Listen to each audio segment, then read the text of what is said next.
Hi guys, welcome to another episode of The Saved Woman. It's me here, The Saved Woman, Zuleika Abiri, and I'm glad to be making this video. I know it's been a while, but we're getting there, step by step. 2018 is going to be better, I promise. So today, wow, the long awaited collaboration since how many months is finally here, and I have someone special here today. Her name is Debbie. The name of her channel is Debbie Amaks for life, and we're just going to be talking basically about 3 lessons that 2017 has taught us each. So we're going to be having 6 lessons in total, so stay tuned. Don't go anywhere. I'm sure it's going to be an amazing video. Trust me on this. See you. So guys, we are back, and like we said, we have amazing stuff planned for you. So many good stuff. So we said we're going to talk about 3 things that 2017 has taught us. That is the lessons we've learned from this year, because it's been really a great year all in all for all of us, for both of us rather, but it's come with a lot of challenges. So yeah, do you want to start first, Debbie? Okay. 2017 have taught me about following your passion. When I say passion, is what your calling is, because I used to pray to God that, Lord, help me. What do you want me to do? What's my purpose on earth? And God directed me towards music. And I finally decided, okay, if it's music, no problem. So, and I decided, it's God that even made a way for me to start studying it and everything. So sometimes it's hard. It might, because we African parents is like, oh no, it's not music, you should be a doctor or other stuff. But like, if you know that passion is what music is what you love doing, sure. Follow it, and just pray about it. Of course, ask God to lead you, and just take step towards it, and you might be surprised. God will take you far. He will take you places. Amen. So yeah. Wow, that's amazing. Following your passion, I think that's key as well. So, my own point will be, the first one is that the outward appearance is also very important. You see, I went through this phase in my walk with God. It's funny, like I just started to think I was being spiritual. I was caring so much about the spiritual stuff, praying and fasting. I forgot to no, I wasn't paying attention to how I looked physically. So there was this thing where I used to be I am the kind of girl that still loves dressing up, but there was this phase where I loved dressing up, and then I was like, okay, I'm spiritual now. I wasn't wearing makeup. I'm not saying it's bad not to wear makeup. I'm saying that it shouldn't get to the point where you're like, oh, you don't really even think about how you look, your appearance. The Bible says that man looks at the outward, but God looks at the heart. That means for you to really also connect with a man, I'm not just saying the male special, I'm talking about the man as in the physical man, that is man, woman, God's creation. Like, you have to also relate to them, by how you look, because when they see you, your dressing really says a lot. And there's this guy I liked me as well, and when that face came, the brother just backed off, like, okay. Do you get that kind of thing? And I was like, okay, God, we need to do something. So I think that's one of the first things that this year has taught me, that it's really, really important how you look. You have to look on point for God, really.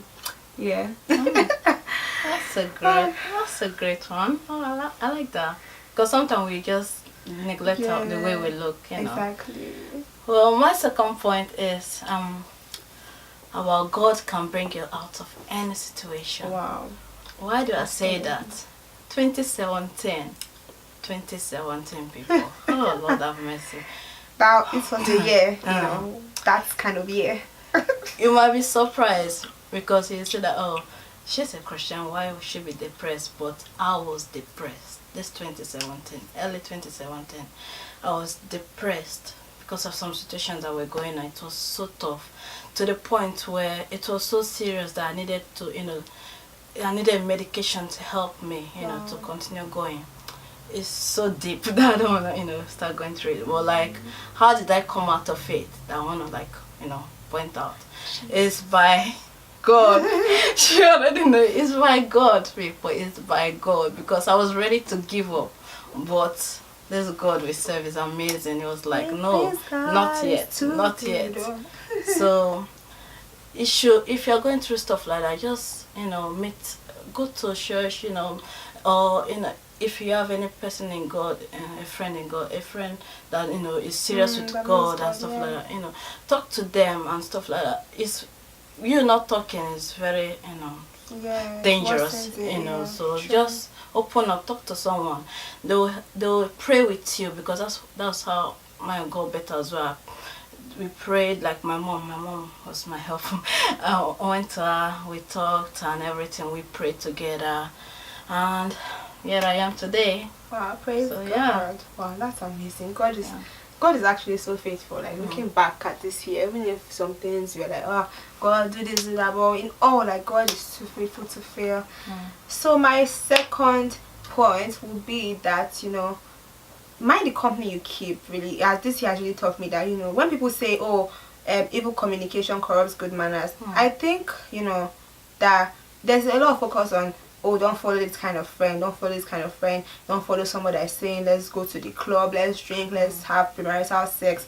But I think the church needs to focus more on, okay, who are the kind of people you should follow, how do you make friends, how do you meet godly people. I know they'll say, oh, you meet them in church, obviously yes, but there are other ways to connect with people, and there should be an emphasis on that, because if someone knows how to make godly friends and how to even be a godly friend, then it goes a long way. Because this year, like, I know that earlier in the year I was like, okay, these are the kind of people to keep away from, but I wasn't really actively seeking for godly friendships and relationships, in the sense of, okay, friends, brother and sister. It took a while that I realized that, okay, these people, it's not only about avoiding the bad people, but being in relationships with the good people, being around them, because it builds your faith. The Bible says that if there's what to demand, if there's like, if he falls and there's nobody to pick him up, you see, if there's somebody that you're going through something, there's that person that there's this kind of friends that they will pray with you, and they will make sure they're like, you're not going anywhere. They will knock on your door. Have you prayed? Have you done your quiet time? You need those kind of people. So this has really taught me that it's so important, really, really important. Yeah. Mind the company you keep. Let's see what Debbie has to say, because this girl right here, this woman, Pastor Debbie. Hallelujah. Praise the Lord. Thank you for that. Yeah, it's true. That's really important. And also, 2017 have taught me that patience is really important. Patience, waiting on God. Because sometimes we young people, like, when we want something, we want it right now. Like, Lord, I want it right now, now. I used to be like that as well, like, especially with guys. I'm like, oh my days. If I like that guy, I'm like, I start praying, Lord, I want to. You must be the one. In Jesus' name. He's the one I'm going to marry. So, I'm sure God will be like looking down, so shit, this is my daughter. Every guy should see that she like it, like, start praying, So I've learned that it shouldn't be like that, be patient and wait on God. Pray about it. Mostly right now, just concentrate on God first. Just put your focus on God. You can pray and say, Lord, okay, this is my heart desire, I want to get married in the next 2-3 years. No problem. Pray, but like, don't just conclude that, oh, if this is guy, this guy right here, it shouldn't be like that. It shouldn't be. Just be patient and pray about it. Say, Lord, this thing I committed into your holy hand, because at the end of the day, you don't want to make a mistake. You don't want to marry the wrong person. So just be patient and wait on God. That's all. That's all I could say. Wow, that's great. The marriage thing. To be honest, like, we just need patience in that area, because we know that there are times that you just feel like, God, you just want somebody in your life, really. You want someone to be calling you babe, darling, good morning. God's time, exactly. We just have to be patient on God. So the final point, which is my point, is that, productivity over activity. That's so key for me, because this year, bang bang, as if when the year just started, I was everywhere. When you're like in your head, you're like, I'm the most active sister in church, on fire for God. It's good to be on fire for God, don't get me wrong, but what I mean basically is that you shouldn't just be everywhere and nowhere at the same time, because if you're doing 100 things, one person that's just doing one thing and that person is really focused on that thing, that person is growing. But you that might be doing 100 things, I'm not saying it's bad to serve God in multiple ways. My point is that do the one that God is leading you to do. Don't just do something because other people are doing it, or because you feel like, oh, I need to serve God because I want, some people serve God because they do it because with this heart of, oh, I need to tend to do, it's good to serve God, but you have to do it in a place of, you know, you love what you're doing, you love serving him. So I just learned that, you know, I have to be where I'm productive, not where I'm necessarily active, because I might be doing something and I might not be getting fruits from it. I might be doing something because it's that is singing, doesn't mean I must sing. Because one person is doing something doesn't mean it's necessarily what God wants me to do. And it just taught me to really focus on my gifts and grow them and just, you know, flourish. If you're watching my channel, let me advertise myself small. I do spoken word, yeah. So when I do that, like, I feel so, you know, and I feel like it bears fruit. I go to places and people are blessed, not because, oh, I am being active, but I'm being productive, I'm bearing fruit. Remember, the Bible says that it's the, if you know somebody bears fruit, then the Father will purge that fruit so they can bring more fruit. What if I just there helter skelter, singing today, drama tomorrow, this one next tomorrow, you're doing this, you're doing that, where are you? People will start asking, which unit exactly are you serving? And it's not even just about serving in the church, it's about your entire life, what you're doing. Are your friendships productive? Your friendships, are they productive? Are you just being there? The groups you're in, the people you talk to, what are you? Do you get that kind of thing? Is it building you up? Exactly. Because remember that scripture that says all things are expedient. Not all things are expedient. All things are lawful, but not all things are expedient. So all things you can do, but not all things actually profit you. So yeah, let me not enter preaching mode. But that's it, guys. That's what we've learned though. We've learned more, but we just say we should give you small. Yeah. Just small. A small thing. Jarabi. Just a small thing here and there. You know. We'll bring more.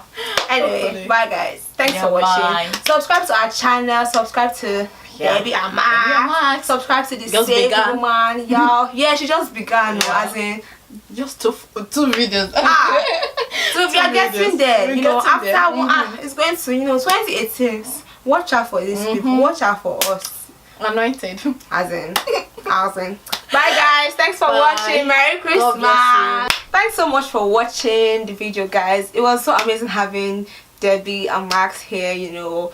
I enjoyed every bit of the video. I like the fact that, you know, it was just amazing being honest, really, like, you know, laughing and just being ourselves.